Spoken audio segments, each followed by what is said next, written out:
We sometimes find ourselves in situations, we get ourselves into trouble, and we wonder, how in the world did I end up here? And that's something that we could say maybe about a number of different circumstances that we found ourselves in. And we're going to talk about a guy tonight that ended up in a situation, an unenviable situation, where he might have been looking back on his life saying, well, how did that happen? Why did that happen? Tonight we're going to talk about Joseph. As we continue to look at the texts from our daily Bible reading to get through the Bible in a year, where this past week you should have been reading about the life of Joseph and the way that God worked through him. But sometimes when we end up in these situations that we don't really want to be in life, we wonder, how could God possibly use me in this situation?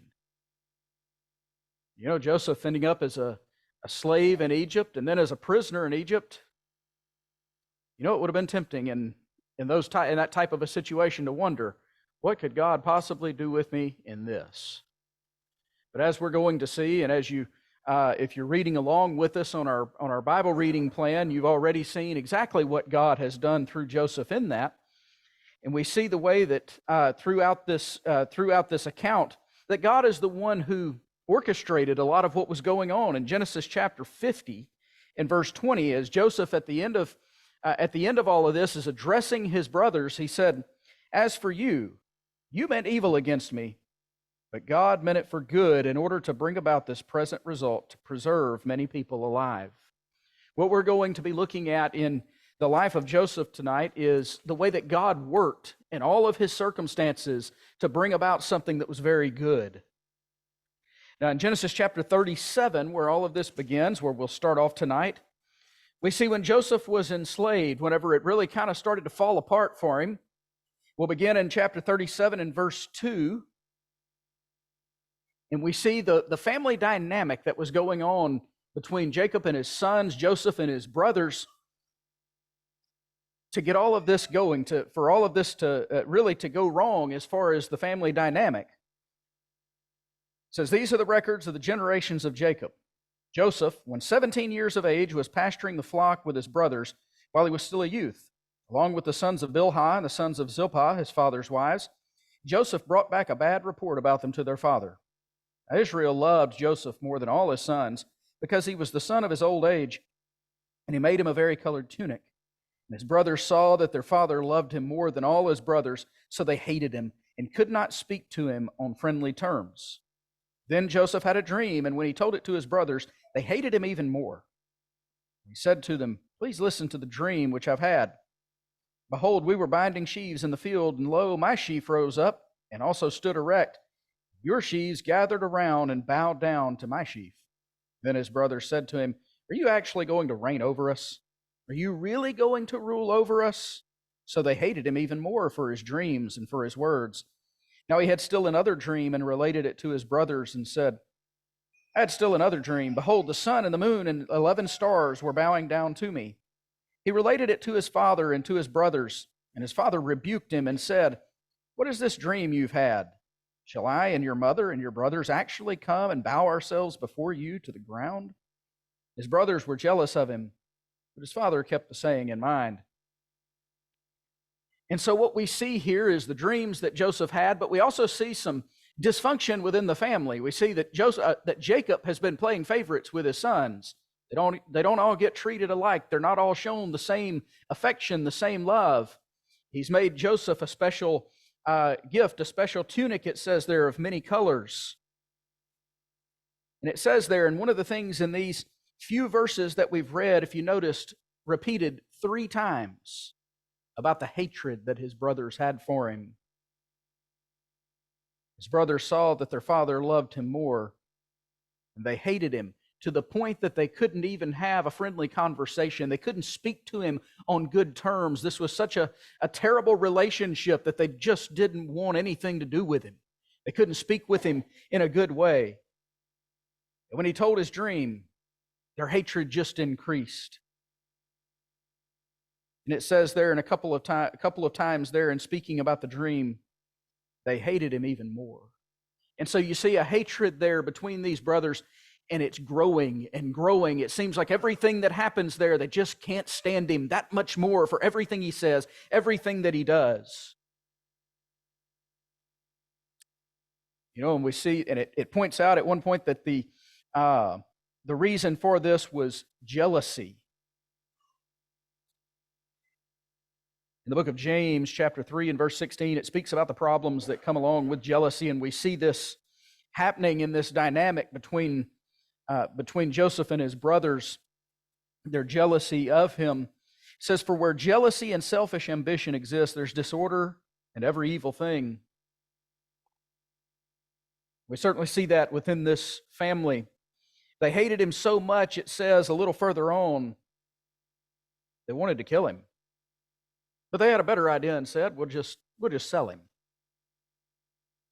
In Genesis 37, if we go on down to verse 18, it says when they saw him from a distance, before he came close to them, this is as Jacob has sent Joseph to go and check up on his brothers as they've gone somewhere else with their flocks. And they see Joseph coming. They plotted against him to put him to death. They said to one another, "Here comes this dreamer. Now then, come, let us kill him and throw him into one of the pits, and we'll say a wild beast devoured him. Then we'll see what comes of his dreams." But Reuben heard this and rescued him out of their hands and said, "Let's not take his life." And Reuben further said to them, "Shed no blood, throw him into the pit that's in the wilderness, but don't lay hands on him, that he might come and rescue him out of their hands to restore him to his father." And so you've got one of them that's at least got some sense about him. Let's not do anything violent against him. And he has the plan to rescue him, and so he prevails over them. They're not going to kill him, but a little further on, verse 25, they sat down to eat a meal, and as they raised their eyes, they looked, and behold, a caravan of Ishmaelites was coming from Gilead with their camels to bring aromatic gum and balm and myrrh on their way to Egypt. Judah said to his brothers, "What profit is it for us to kill our brother and cover up his blood? Come, let us sell him to the Ishmaelites and not lay our hands on him, for he's our brother, our own flesh." And his brothers listened to him. Then some Midianite traders passed by, so they pulled him up and lifted Joseph out of the pit and sold him to the Ishmaelites for 20 shekels of silver. Thus they brought Joseph into Egypt. They hated him so much that they see him coming. We're just going to end him right here and right now. And Reuben talks them out of that, and so he's in this pit, and Judah has a better idea. We can make money off of this. We can get rid of him. He won't bother us anymore, and we get to profit from it. And so they sold him into slavery. He ends up going to Egypt, and we find out in chapter 39 where he ended up. In the house of Potiphar, an Egyptian officer of Pharaoh, the captain of his bodyguard. He ends up as the slave of someone high up there in Egypt. He bought him from the Ishmaelites who'd taken him there, chapter 39, verse 2, but the Lord was with Joseph. Oh, this is a terrible situation. He's been sold into slavery. His family is falling apart because they can't even speak to him on good terms. We got a dysfunction going on in this family, but the Lord sees what's happening. The Lord is with Joseph. So he became a successful man, and he was in the house of his master, the Egyptian. Now his master saw that the Lord was with him, and how the Lord caused all that he did to prosper in his hand. Now, this is going to be a recurring theme in this chapter. The Lord was with him, and whoever is there over him sees that the Lord is with him. And so this is an obvious thing that happens throughout chapter 39. But everything he touched was a success. We've heard the story of Midas' touch.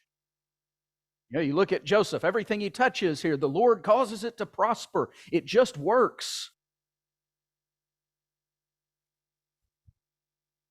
So he's got things pretty good here in the house of Potiphar. So Potiphar's wife lays eyes on Joseph.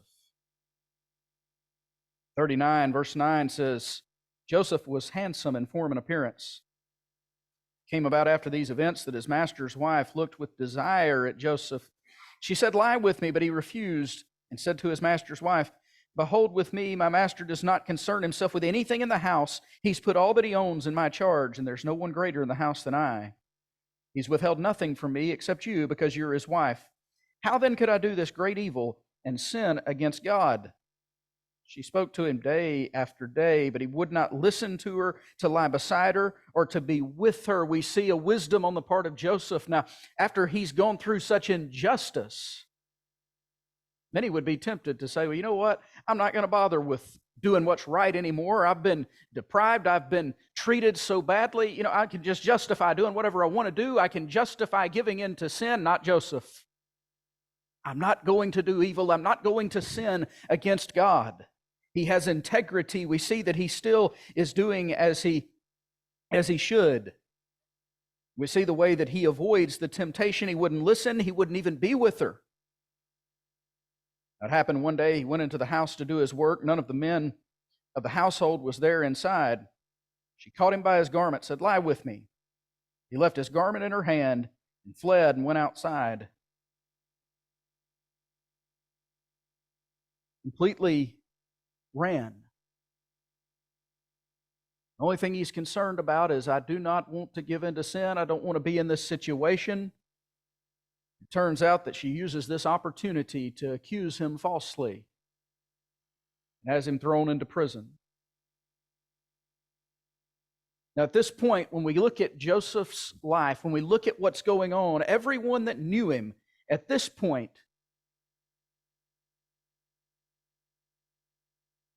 either didn't care or had some misunderstanding.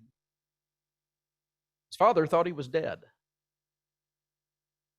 His brothers were glad to have him gone and didn't care about him. Those in Egypt thought he was a rapist.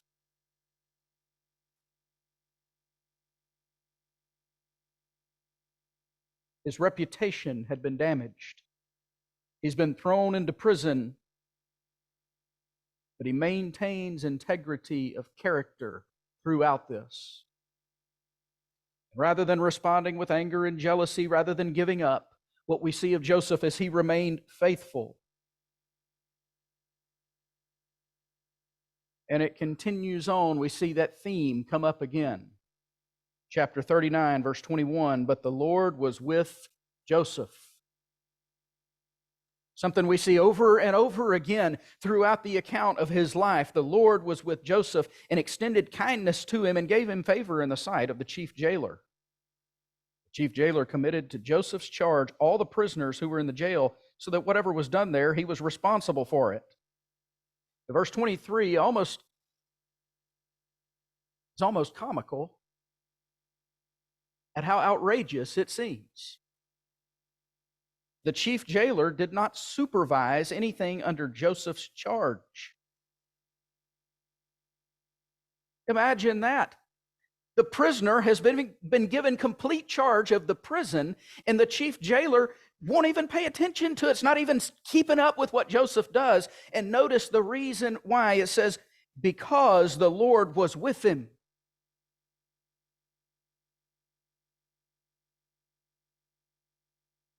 The Lord's been doing some pretty amazing things through Joseph, to the point that the one who is in charge of the jail says to one of the prisoners, you know what, you just keep up with everybody in here. I trust you. That's quite amazing. But it's because of the work of the Lord in Joseph's life up to this point. He's been working through Joseph to the point that he earns the trust of everyone around him. God was still with him. It reminds me of what the Apostle Peter wrote over in 1 Peter chapter 2 and verses 18 and following, where he's talking about suffering. We see that Joseph has suffered some injustice, quite a bit of injustice. And it says here in 1 Peter 2, 18 and following, servants, be submissive to your masters with all respect, not only to those who are good and gentle, but also to those who are unreasonable. This finds favor if, for the sake of conscience toward God, a person bears up under sorrows when suffering unjustly. For what credit is there if, when you sin and are harshly treated, you endure it with patience? But if, when you do what is right and suffer for it patiently endure it, this finds favor with God. And what we see of Joseph is he's suffering for doing what's right. He was thrown in prison for avoiding sin. He was thrown in prison because he ran away from temptation and endured it. God was with him.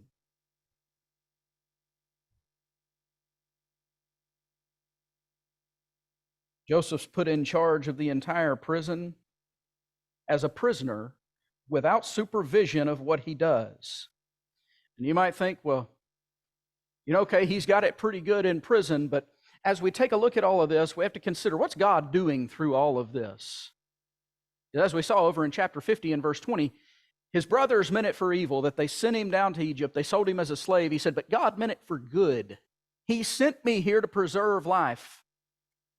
God is arranging the position of Joseph to put him in a powerful position.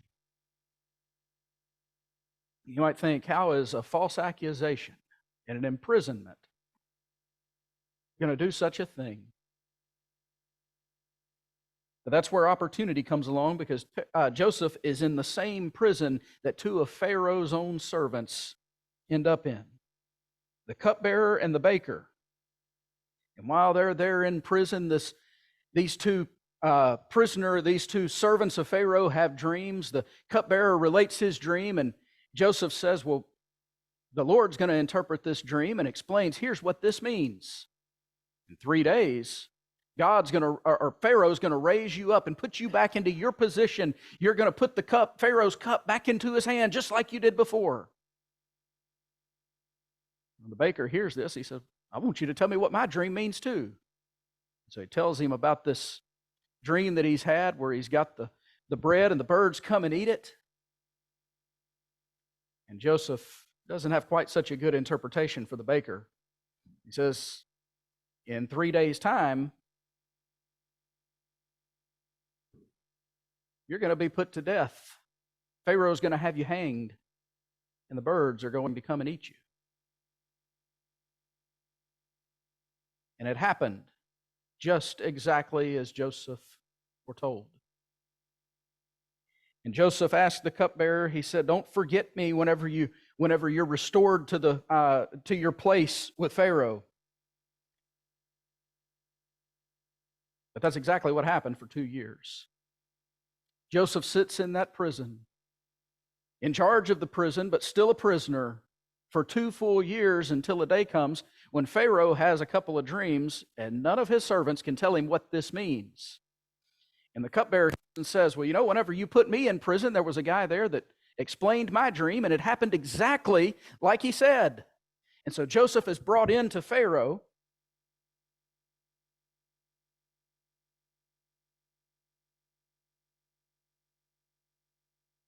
And is told the dreams. Pharaoh's had these 2 dreams. The first one, he's standing there by the Nile. And these 7 nice, really good-looking cows come up out of the Nile, nice and fat and plump and look really healthy. And then he said these absolutely hideous, ugly, skinny cows come up behind them and devoured the good-looking cows, but you couldn't tell that they'd eaten anything. What does this mean? He said, and then there was a second dream, and I saw the grain come up, and there were the 7 ears of grain, and they looked great and healthy. And then after it, these really terrible ones 7 more really terrible ones came up and devoured the good-looking ones. What does this mean? And Joseph said,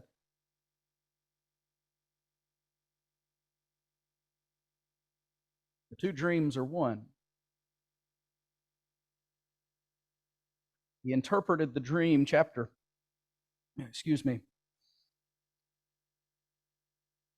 2 dreams are one. There'll be 7 good years of plenty in the land, and then there'll be 7 years of famine. They'll be so severe that no one will remember the plenty. And he gives Pharaoh advice. Set somebody over the land to collect produce, to collect the things that are needed during the 7 good years, so that there will be plenty during the 7 years of famine. And Pharaoh is incredibly impressed, and he puts Joseph as second in command. You see, God was positioning Joseph in this whole thing to put him in charge, to put him in power. But I think about why would God use someone like Joseph? What was it about Joseph that would cause God to put him in such a position, that would cause God to use him in such a way? And I think there's a couple of key verses that I want us to look at in chapters 40 and then again in chapter 41. As Joseph was getting ready to tell the meaning of the dreams, whenever Pharaoh's servants in the prison told their dreams, they said to him, "We've had a dream. There's no one to interpret it." Chapter 40 and verse 8. Joseph said to them, "Do not interpretations belong to God? Tell it to me." He didn't say, "Oh, I've got an answer. I've got the ability. I've got something that I can tell you." He said, "No, God can interpret this. God has the power. God is communicating something." And then whenever he appears before Pharaoh, he does the same thing. Pharaoh said to him, chapter 41, verse 15, "I've had a dream, but no one can interpret it.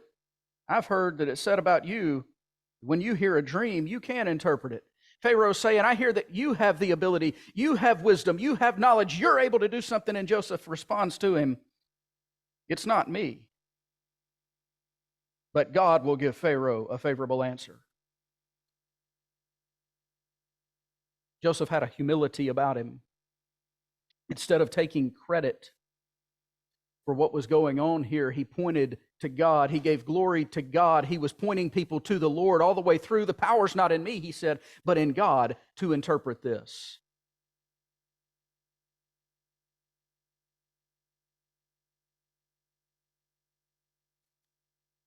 The dreams interpreted. Chapter 41, verse 38, Pharaoh said to his servants, "Can we find a man like this in whom is a divine spirit?" Pharaoh said to Joseph, "Since God has informed you of all this, there is no one so discerning and wise as you are. You shall be over my house, and according to your command, all my people will do homage. Only in the throne will I be greater than you." Pharaoh said to Joseph, "See, I've set you over all the land of Egypt." And Pharaoh took off his signet ring from his hand and put it on Joseph's hand, and clothed him in garments of fine linen, and put the gold necklace around his neck. And he had him ride in the second chariot. And they proclaimed before him, "Bow the knee," and set him over all the land of Egypt. Moreover, Pharaoh said to Joseph, "Though I am Pharaoh, yet without your permission, no one shall raise his hand or foot in all the land of Egypt." Then Pharaoh named Joseph, a really long name that's very difficult to pronounce even with practice. And he gave him Asenath, the daughter of Potiphar, the priest of On, as his wife. And Joseph went forth over all the land of Egypt. He takes this Hebrew who had been sold as a slave, and we see through his life, he goes from being sold as a slave, having everything taken from him, being falsely accused and thrown into prison, to now he is second in command over the most powerful nation in the world at the time. Because, as we've seen over and over, God was with Joseph. God was positioning Joseph to fulfill his purpose. God saved the lives of the nations through Joseph. In Genesis 45, when he reveals himself to his brothers, he couldn't control himself, verse 1, before those who stood by him, and he cried and said, "Have everyone go out from me."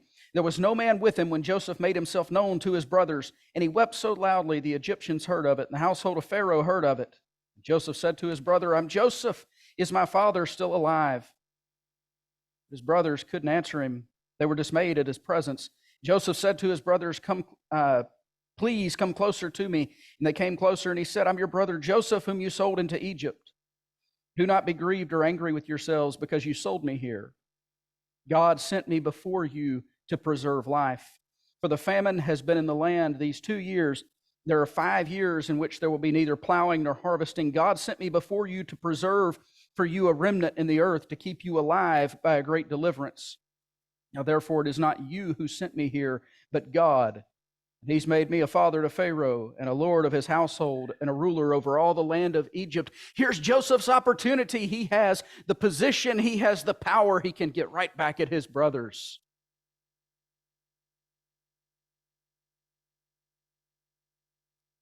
But he says, "God's the one who sent me here for a purpose." He sees the bigger picture. We've seen in Joseph a humility. I can't interpret the dream, but God can. And forgiveness when his brothers come to him. You didn't send me here. God did. For a purpose. God had a plan for Joseph the entire time to save the lives of countless people, but also to facilitate the keeping of his promise to Abraham. You remember last week we talked about the promise that God made to Abraham. He promised him descendants as many as the stars of heaven. Promised him that through your seed all the nations of the earth will be blessed. Genesis chapter 47 and verse 27. After Jacob and his family come to Egypt, it says, Israel lived in the land of Egypt in Goshen. They acquired property in it, and they were fruitful and became very numerous. Later on in Deuteronomy chapter 26, in speaking of their time in Egypt, Deuteronomy 26 and verse 5, it speaks about what happened.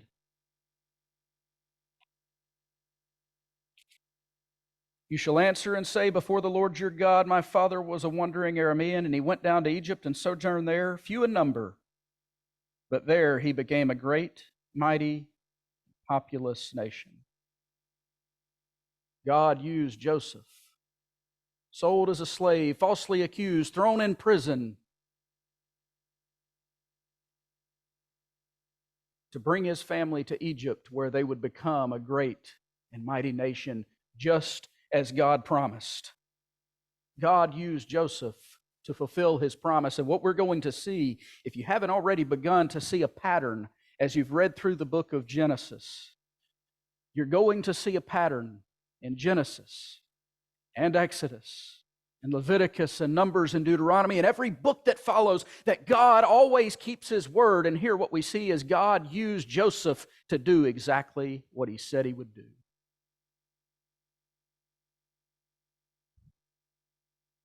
But we also see the kind of person that God chose to use. It's one who was humble, who gave the credit to God, who constantly pointed people to the one true God. Because you know the Egyptians had their pantheon. We're going to look at that next week when we look at the Exodus account, when we look at the plagues. But they had all of their false gods, their pantheon of gods. When Joseph had opportunity, he pointed even Pharaoh. The one true God is the one who has power. That's the one that God used. The one who would be forgiving. And look at what was going on in the bigger picture. See, God used Joseph to do some incredible things. But you know, sometimes we wonder, why am I in the position that I'm in? Why am I in the place that I'm in? You know, it says in 1 Corinthians 12 that God places each part of the body in the church just where he wants them, where he desires. It's for his purpose. God can use you right where you're at. Even if you wonder, why am I here? I'm sure Joseph might have wondered a few times, why in the world am I in Egypt?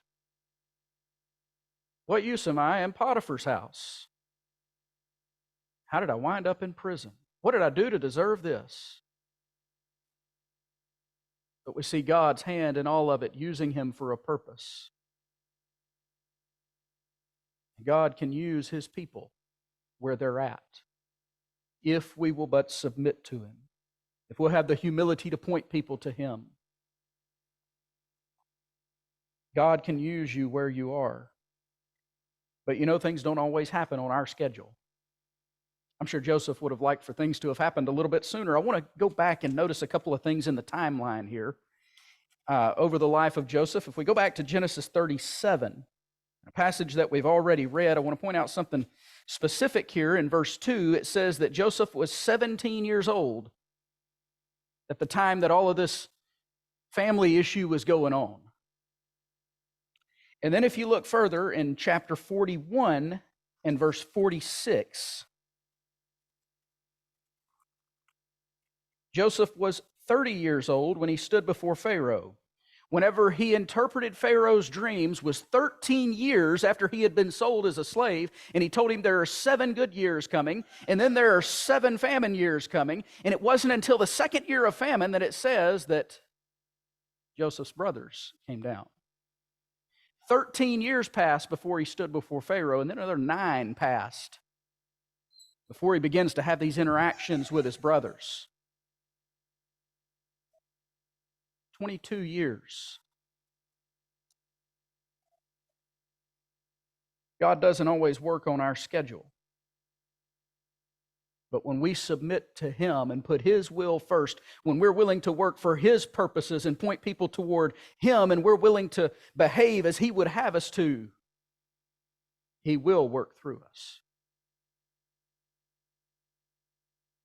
Wherever we happen to be, regardless of what others think of us, regardless of what society thinks, regardless of what our past holds, if we're willing to submit to Him, He will work through us. And as we see with Joseph, take care of us.